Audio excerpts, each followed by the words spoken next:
Hey, good morning, everyone. It is Sunday, the 8th of September, 41 degrees. My math serves me right. When I was running my dogs this morning, that is 9 degrees above the temperature water freezes. September 8th. I'm telling you, if this is the forerunner to a brutally cold, hard North Dakota winter again, man, I can't take it. Okay, what are the pictures about, and why men only?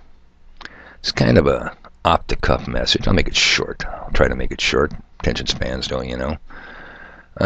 Men only. More so the men that are currently serving in today's military, today's new Navy, and are thinking about serving.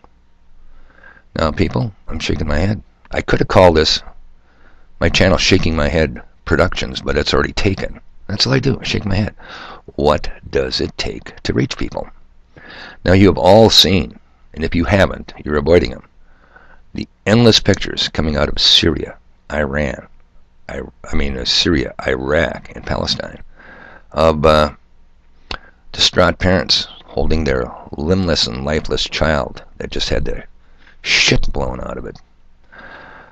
You've seen the old grandmothers holding their grandchildren. You've seen the old grandpas that are being held by their wives, their stubble-faced beard. Oh, yeah, kind of look like that. You know, who just had the shit blown out of them. And it doesn't seem to move you. Pictures like that, you're just stone cold-hearted. Now, back in my day, back in the old Navy, we had high morals. We had decency. We had high standards. Pictures like that would bother us. So I'm trying a new approach. Collateral damage. See them pictures? One is a Palestinian, one is a Syrian, and one's an Iranian. You guys want to blow them up? You want to mow them down with a squad assist weapon? I mean, what are you guys thinking? Yeah, I got it. We had some women in the service, but they were never in combat arms. We used to call them BAMs in the Marine Corps. I was in the Navy. Marines are part of the Navy.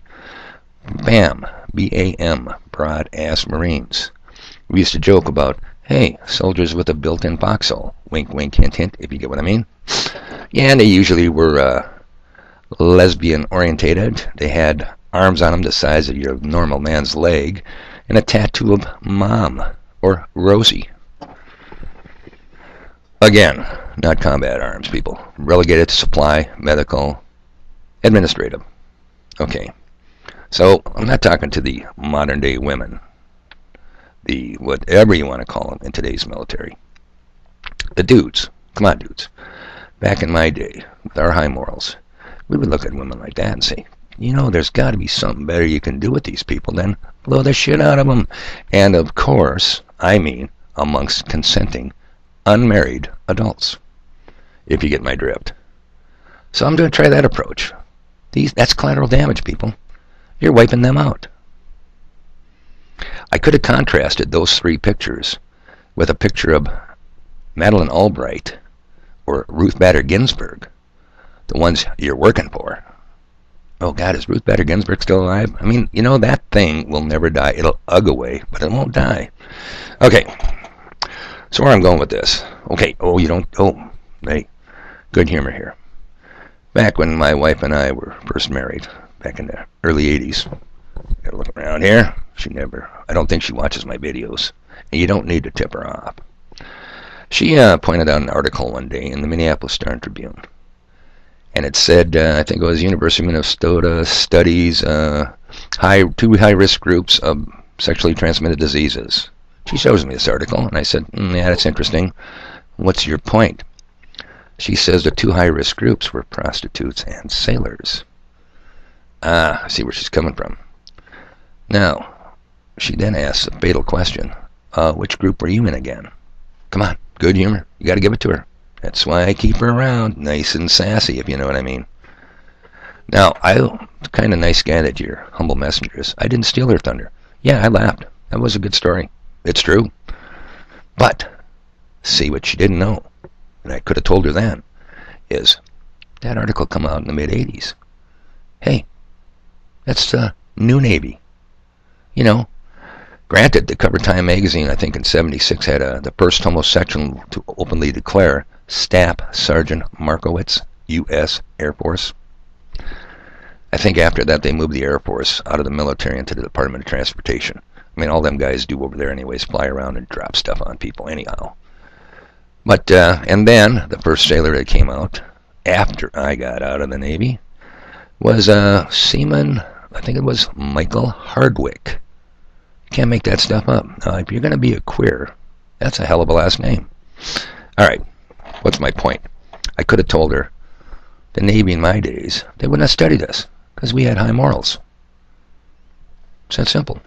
All right, people. You know, I hear it all the time. Well, you know, you show them a picture of a distraught family member, mother, father, holding their lifeless, limbless child. And they go, well, you know what those are? Those are sand N-words. This past Friday, the vaunted IDF, you know, Murray, the blank, his real relatives, not his adopted relatives that I know, his real relatives, yeah, popped around in a 17-year-old kid's head and shot a 14-year-old in the stomach, both fatalities. The offense, throwing rocks. And what were they throwing rocks at? A fence that already has holes in it. Don't you throw a rock at us, you sand N-word. It's got to stop. I'm trying to reach you with a little humor. But come on, what the hell does it take? You know, back in my day, Andy Griffith's show was prime time. Came out in the 60s. And they had a rock thrower named Ernest T. Bass. In fact, we have a local character called Otis T. And you know what he liked to do in the Andy Griffith show? He liked to throw rocks. And he didn't throw them at fences. He threw them through windows. And not once did Sheriff Andy or Deputy 5 ever grab a sniper rifle, a shotgun, any long gun, or pull out a handgun to take care of Ernest T. Bass. Things have changed, people. Now you kill kids because they throw rocks at fences. Look at the pictures again, gentlemen. There's something wrong with you. There's something seriously wrong. Okay, I've got to make another video. Oh, speaking of last Friday, I'm coming back from western North Dakota. Pay attention, DR. Pay attention. You could not help but see, if you were looking up and not continuously always looking down at your cell phone, the stratospheric aerosol injections, also known as chemtrails. How did you miss them? All the way back, 3-hour drive back to Willow City. As I pull up in front of the bar, there is a straight line.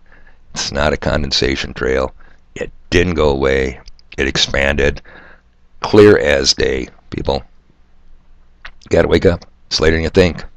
Okay. Your high moral sailor buddy here, your humble messenger, has got stuff to do. I think I'm going to make another video. I got to figure out what I'm going to do here. You guys have a good day.